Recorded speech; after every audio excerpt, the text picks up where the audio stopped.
If you can fix it, you can keep it.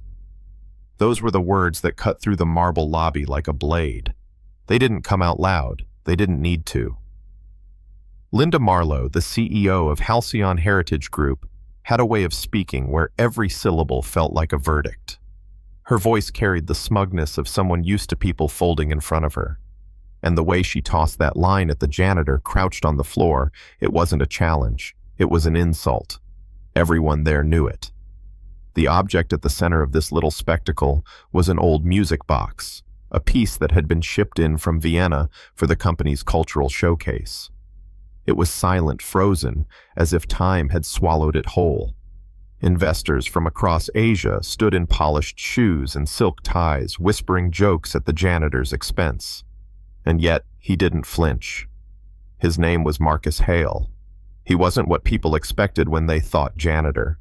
He was tall, broad hands, rough like old leather eyes, steady as stone. He didn't rise to Linda's bait. He didn't even bother to defend himself against the laughter. He just stood, adjusted the strap on his tool pouch, and with a kind of quiet respect, walked toward that dusty old music box. People snickered. One delegate leaned in and whispered, "Is this part of the tour?" Linda smirked, waving a dismissive hand as if to say, "Fine, let the man humiliate himself." But Marcus treated that music box as if it mattered. He laid out his worn bundle of tools on the velvet cloth, an odd mix of antiques and newer gadgets, and went to work. He tapped lightly at the base, tilted his head, as if listening for a secret, then slid in a slender pick that looked like it belonged in a watchmaker's pocket. The lobby was filled with muffled amusement, until there was a faint click, then another. And then, like the room had been holding its breath too long, the music box began to sing. The melody wasn't loud. It didn't have to be. It was delicate, ancient, drifting upward like incense, wrapping itself around glass ceilings and marble columns. Conversations died mid-sentence. Phones stopped buzzing. And then something even stranger happened. From behind Marcus's cart, a small girl stepped forward. She couldn't have been more than 8. Freckles across her nose, curly hair tied back with a string, bare feet against the cold floor.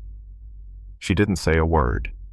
She simply lifted her arms and began to move. It wasn't the clumsy twirling of a child imitating YouTube clips. No. She moved like the music had always lived inside her bones. Each turn, each dip carried a kind of poetry that made the crowd lean forward without realizing it. You could hear the soft slide of her feet against the marble, the catch of someone's breath nearby. Even the investors, men and women who lived on spreadsheets and quarterly reports, forgot themselves for a moment. Linda's jaw tightened, her manicured fingers pressing half-moons into her palm. She wanted to stop it, to snuff it out, but she couldn't. Not until the melody ended with a single haunting chime. The girl bowed shyly. Marcus gathered his tools, and together they started to leave. That wasn't authorized. Linda snapped, her voice sharper than glass. Marcus stopped, turned just enough to look at her.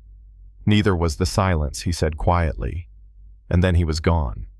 Phones had caught it all. By that night, the clip had exploded online, millions of views in hours. They were calling them the Whisperers. Reporters demanded interviews. The board demanded explanations. And Linda, furious, ordered a full file on the man she had dismissed as a nobody.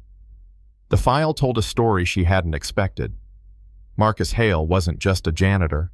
He had once been a renowned craftsman, a restorer of centuries-old instruments flown across the world to bring forgotten sounds back to life. Paris, Tokyo, Brussels. His resume read like a map of music's sacred halls. But then 5 years ago, everything stopped. His wife Camille killed in a car accident. His daughter, yes, the little girl from the lobby, was in the back seat. She survived. Marcus walked away from the world of stages and acclaim, applying quietly for a janitor's job. No references, no fanfare, just silence. And tucked inside his file was a sheet of hand-sketched music unfinished. At the top corner, written in careful block letters, "For Camille, we'll finish when Lila's ready." Linda tried to call him in. He came calm as ever, his daughter waiting outside on a bench.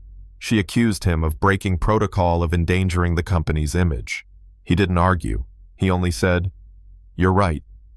And when she pressed further, demanding why he'd even bothered, he answered simply, "Because I care." That box wasn't broken. It just needed someone to believe it was worth fixing. That sentence, it pierced something in her she didn't even know was still alive, because Linda knew what it was to live in silence. Her father had been a conductor, brutal in his pursuit of perfection. He had once snapped her violin across a fireplace after she missed a note at 13. She hadn't played since. Success had filled the void, but it never replaced the music. One night, restless, she wandered down to the basement archives of the company, a place where forgotten instruments lay under dust. And there she found them, Marcus tinkering with a century-old gyroscope music machine, and Lila tapping rhythms against a box, humming as if she could hear ghosts. "Why let her play in here?" Linda asked, trying to sound authoritative. Marcus looked up and said, "We don't call it playing. We call it listening." The girl's words hit harder than his did. She looked at Linda with wide eyes and whispered, "I dance to broken things. Not because they're broken, but because they're trying." Linda froze. Something about that truth spoken so simply made her feel 9 years old again, standing in socks on a bedroom floor, twirling until her father's shadow slammed the door shut. The weeks that followed, Marcus and Lila kept breathing life back into forgotten relics, a barrel organ, and old harmonograph violins whose strings hadn't sung in decades. And slowly, Linda began to follow. She sat in the shadows of the basement watching. One night, she touched a piano key for the first time in 20 years. The note was shaky, imperfect, but it was real.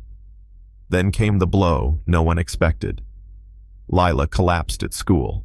Doctors said her heart was failing, a rare condition, genetic progressive. The kind of diagnosis that comes with dollar signs no single father working maintenance could ever hope to cover. Marcus began selling everything he had fixed, one piece at a time, even Camille's instruments. Until finally, all he had left was her violin, the one she had played barefoot under cafe lights the night they met. He sat with the case in his lap, ready to sell, when there was a knock at his door. Linda. This time, no makeup, no armor, just jeans and a blue coat.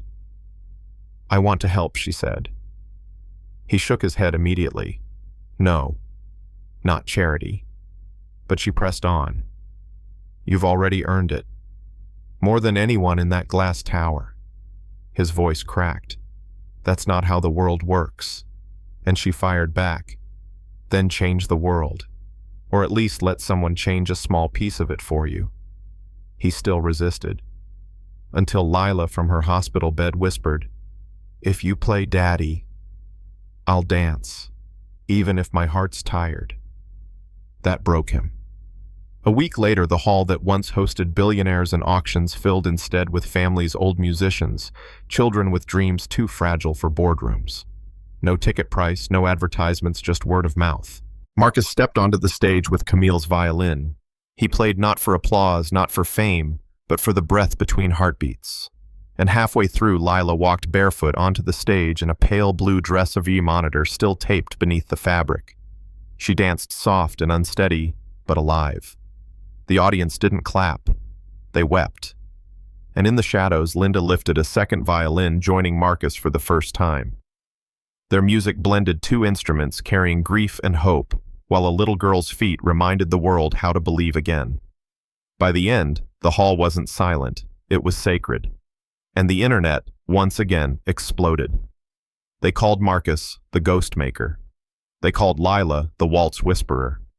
They called Linda the CEO who remembered. But none of those titles mattered. What mattered was that the music lived. Linda resigned not long after. She used her severance to fund something new with Marcus, a conservatory for kids who thought they'd been forgotten. No auditions, no titles.